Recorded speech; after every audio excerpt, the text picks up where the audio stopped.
Frohe ihr Menschen, seid alle voll frei.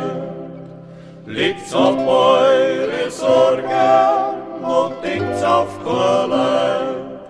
Jetzt ist einmal Kinder, die erwünschte Zeit, die uns König David schon lang prophezeit.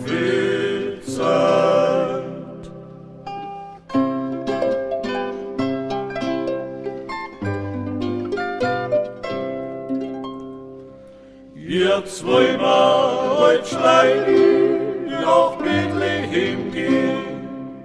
Schaut's bei mir, dass ich hier an Stall offen steh. Ein Stern wird leuchten, eine Schrift hängt dabei.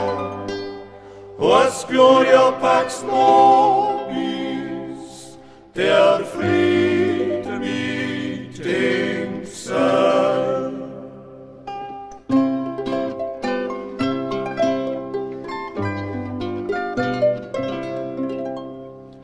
Im Stall liegt der Kinder, im Vater Druck trinkt. Der Vater, die Mutter, sie achten bei ihm. Am Ende ist der Heiland, wie er lang schon verkündet. Er heilt uns errettet und hilft für die Sünden.